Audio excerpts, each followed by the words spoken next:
সাল 1515।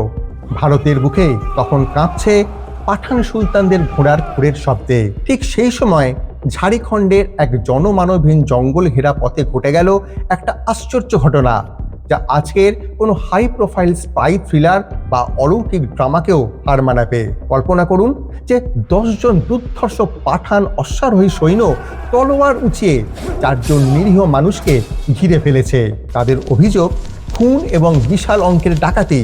তাদের সামনে মাটিতে অচৈতন্য অবস্থায় পড়ে আছে এক তেজস্বী সন্ন্যাসী, যার দেহ স্পন্দিত হচ্ছে কিনা কেউ জানে না। সৈন্যদের দাবি এই 4 জন ব্যক্তি এই সন্ন্যাসীকে বিষ খাইয়ে সর্বস্ব লুটে নিয়েছে।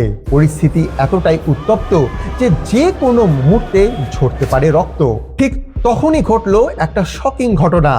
একজন কট্টর মুসলিম পাঠান সেনাপতি, যার হাতে প্রতিদিন ঝরে শত শত মানুষের রক্ত, তিনি হঠাৎ কেন অঝরে কাঁদতে কাঁদতে কৃষ্ণ নাম জপ করতে শুরু করলেন। যেন এই দুর্ধর্ষ যোদ্ধারা মুহূর্তের মধ্যে তলোয়ার ফেলে দিয়ে বৈষ্ণব হয়ে গেলেন।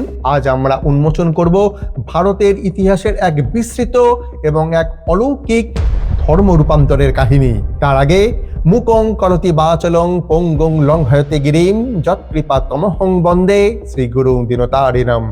অজ্ঞানতিমিরান্ধস্য জ্ঞানাঞ্জন শলাকয়া চক্ষুর উন্মিলিতং যেন তস্मै শ্রী গুরবে নমঃ। প্রথমেই পরমারাধ্য গুরু মহারাজ ছিল ভক্তি স্বরূপ সন্ন্যাসী গোস্বামী গুরু মহারাজের অভয় অশোক চরণে জানাই ভূলুণ্ঠিত সংখ্যাতীত সাষ্টাঙ্গ দণ্ডবত প্রণাম। আর আমি রয়েছি শচীনন্দন আর আপনাদের সাথে, আর আপনারা দেখছেন আজকের এই ব্রজপত্তন চ্যানেল। দেখুন, আমরা যখন ইতিহাস পড়ি তখন অনেক সময় এমন কিছু ঘটনার সম্মুখীন হই যা সাধারণত ব্যাখ্যা, লজিক এগুলো দিয়ে ব্যাখ্যা করা কঠিন। আমরা কয়েকদিন ধরে গৌড়ীয় বৈষ্ণব ইতিহাসের এমন এক রহস্যময় ট্রান্সফরমেশন নিয়ে খোঁজার চেষ্টা করছি, যা শুনলে আপনাদের গায়ের লোম খাড়া হয়ে যেতে পারে। আমাদের আজকের কাহিনীটা এমন কোনো ধর্মীয় নয়, বরং এটি 1600 শতাব্দীর ভারতের সামাজিক এবং মানসিক পরিবর্তনের এক অদ্ভুত দলিল। কিভাবে মথুরার গঙ্গার তীরে একদল পাঠান সৈন্য একটা ক্রাইম সিন তৈরি করেছিল এবং পরবর্তীকালে সেই সেনাপতি নিজেই মহাভাগবত হয়ে ইতিহাসে অমর হয়ে গেলেন।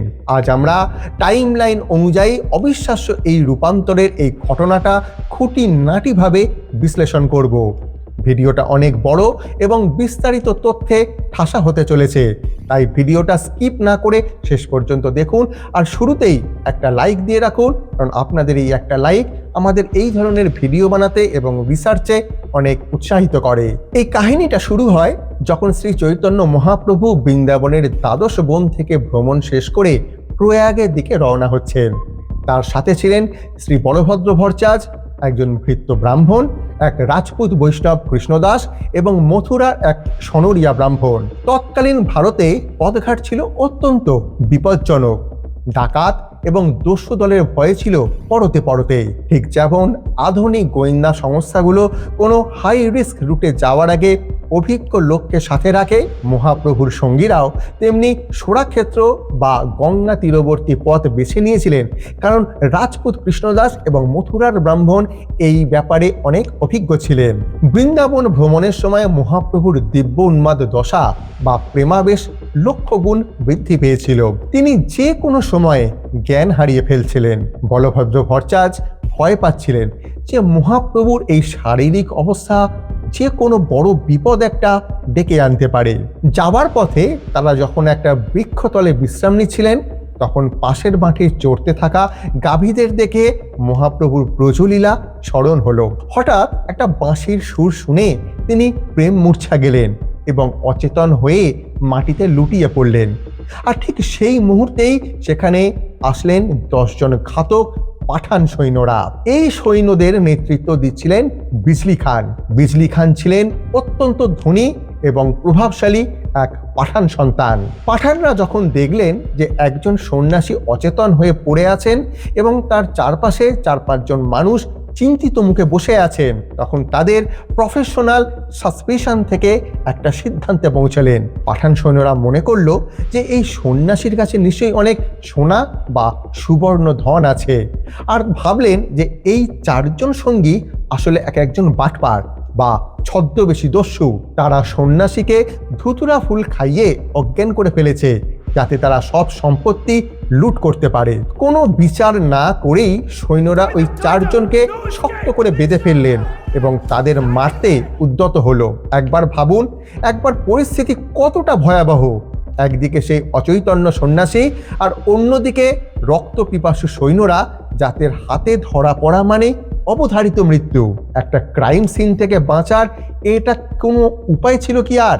যখন মৃত্যু নিশ্চিত, তখন সানুরিয়া ব্রাহ্মণ এবং রাজপুত কৃষ্ণদাস তাদের উপস্থিত বুদ্ধি বা স্ট্র্যাটেজিক মাইন্ড ব্যবহার করলেন। সনুরিয়া ব্রাহ্মণ বিজলি খানকে বোঝালেন যে তিনি মথুরার ব্রাহ্মণ এবং এই সন্ন্যাসী তার গুরুদেব।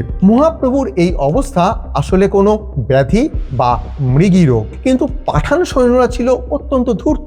তারা প্রশ্ন তুলল, তোমরা দুজন হয়তো ব্রাহ্মণ, কিন্তু এই গৌড়ীয় আর এই বাঙালি দুজন কেন ভয়ে কাঁপছে?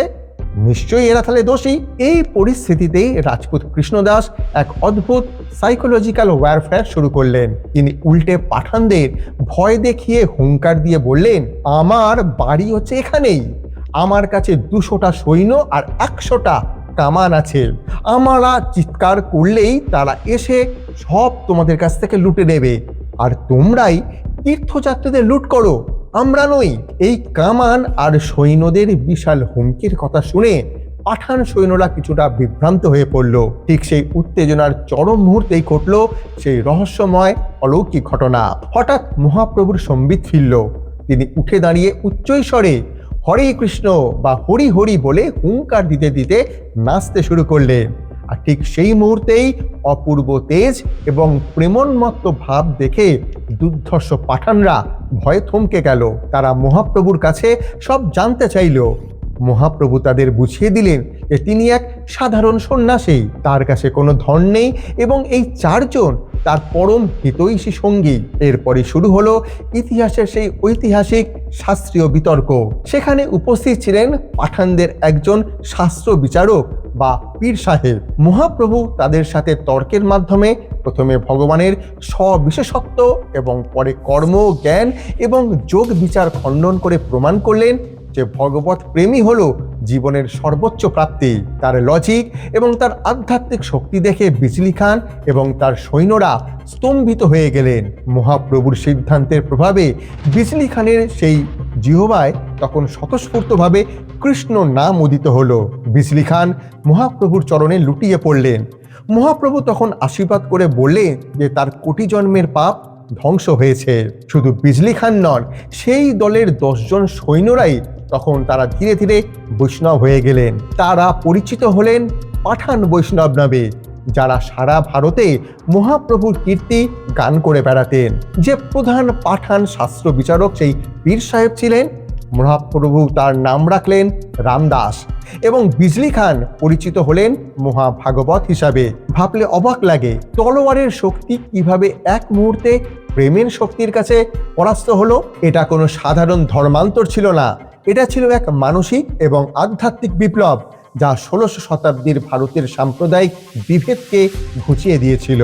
বিজলি খানের সেই কাহিনী আমাদের শেখায় যে সত্য এবং প্রেমের কোনো জাতি বা ধর্ম নেই। তলোয়ারের চেয়ে কলম এবং হৃদয়ের শক্তি অনেক বেশি বড়।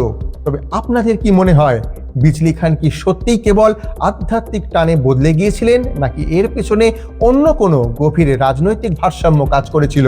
কমেন্ট বক্সে আপনাদের কমেন্ট অবশ্যই জানান। আর আপনাদের প্রতিটা কমেন্ট আমাদের রিসার্চের কাজে অত্যন্ত মূল্যবান।